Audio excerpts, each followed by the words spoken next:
So, good morning, guys. Just sitting here, already had my caffeine for the day and working on some ice water, working on some job applications and stuff like that. And basically, I want to give you guys an update. This is the final version here. This is like, the revision 3.0 of what our plans are, right? So, based on the info that we got from the Army in terms of the move date, right, they were able to find some movers. Those movers did call us. They verified for sure, hey, these dates. And that was the 18th and the 19th for packing. And then the 20th, they would ship out our stuff, right? So that's good to go. Sarah has already been out at Joint Base Lewis McChord for her duty station, but for a few weeks already at this point. And she's actually planning right now. We've got her coming back on the 15th. I say planning. I mean, she already booked the ticket. I don't know if I would say like planning. Like we're just not sure, But anyway, so she's got that going on, and the original idea was that we would both be here because we got to be here for the Packers, right? So we got to be here for them to get everything packed up the whole time, and then we would basically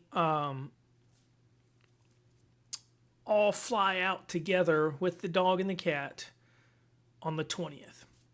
And we'd have to stay in a hotel, or I don't know, we may kind of change more to a actual more like maybe an Airbnb or something. Oh, there's the cat now. There's Littlefoot out there in Washington. Until because we're doing on base housing, right? We did sign the lease for that. Everything was approved, but the moving date is November 4th. Obviously, October 20th and November 4th have a little bit of time in between them, right? And so that's the issue. So we would be there, and then we'd move in on the 4th. Our goods, the moving part of that, we've been told to expect that on or before November the 14th. Personally, I'm hoping for the before. Any time between the 4th and the 14th, the closer to the 4th, the better. Because I don't know what we're going to do. I mean, like, hey, congrats, here's your home that you can move into that you're going to rent. We know you have absolutely nothing in terms of your stuff, but yep, there you go. There's a nice floor to sleep on. Congratulations. So, yeah, we may have to figure something out. Now, here's where the change comes into play, right? This has changed a little bit. What has happened is that, of course, as I mentioned in the last video, we found out that my company I'm working for, my job, would go away once I moved to Washington. Basically, this work from home job that I have is not too bad, but MCI, Mass Markets, they are not licensed to employ people in the state of Washington. Cannot do business out there, cannot hire people that are in that state. So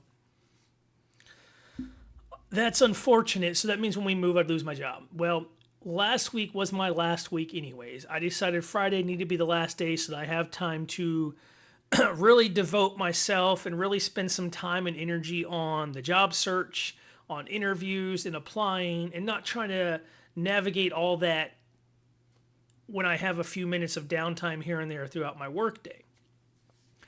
Well, we did that. I've got a job interview coming up tomorrow morning. There's the cat again. Man, it's like some deja vu Matrix stuff going on right there. Come back again. It's like that scene where Neo's like, "Oh, deja vu. Hello, sir." So this is Mr. Littlefoot down here looking for some. It's like, "It's morning. I'm lonely. Pet me. You fed me, and that's not enough. I gotta have pets now."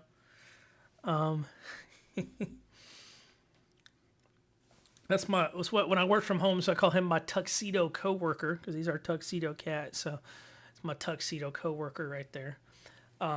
Anyway, so with that being said, I did manage to get some leads. I have an interview with Amazon for a IT support engineer level 2, and that's tomorrow morning, about 11 o'clock. So that should be fun. That's exciting.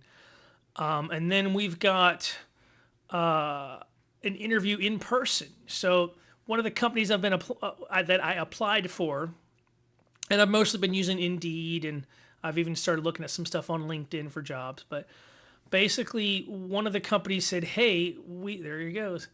We wanted to do an in-person interview with you sometime this week or next. What's your availability?" And after talking with Sarah, I just said, "Look, hon, there's no way.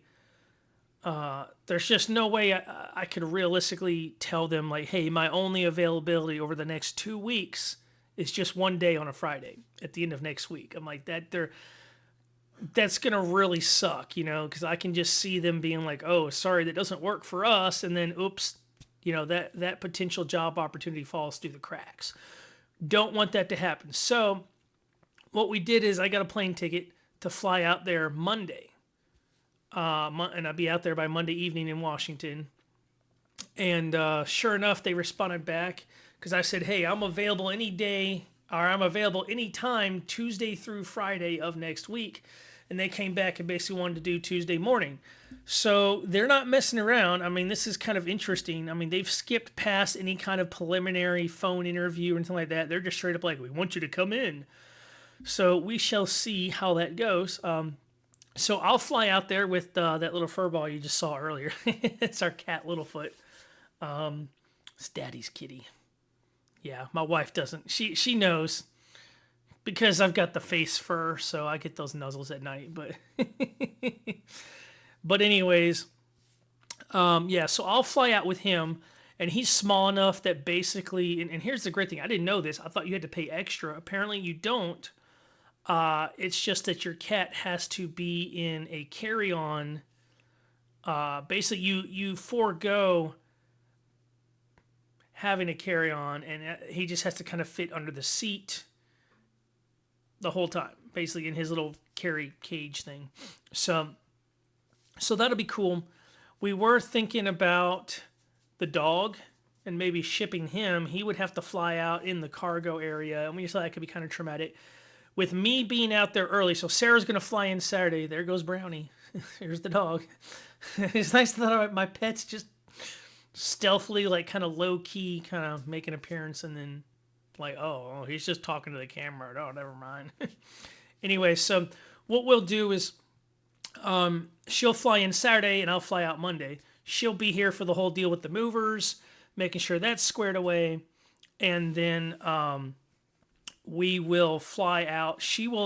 Well, we thought about flying out and then, we'd have the vehicles shipped. She's looking at maybe driving out, like with my truck or something. She would drive out and, bring the dog with her because we need to have a vehicle out there sooner rather than later.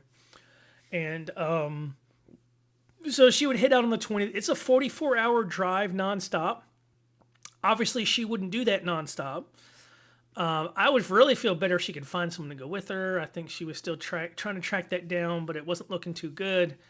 But she would drive out there, take her time, get there in a few days, and we wouldn't be flying or nothing. But no flights. I know the dog would probably appreciate that method, the whole time with her. But that's what we're looking at. That's the latest. And we'll be in a hotel or something until the 4th. And like I said, we've got a lease. We're going to be in on-base housing. November 4th is the move-in date. The 14th or earlier is when we should expect our goods.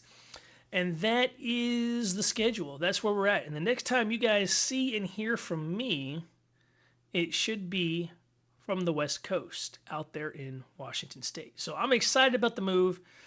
I really am. It's just the process of moving that has been so chaotic and stressful that we will be glad to get it behind us. So thanks for watching, guys, and that's the update for now.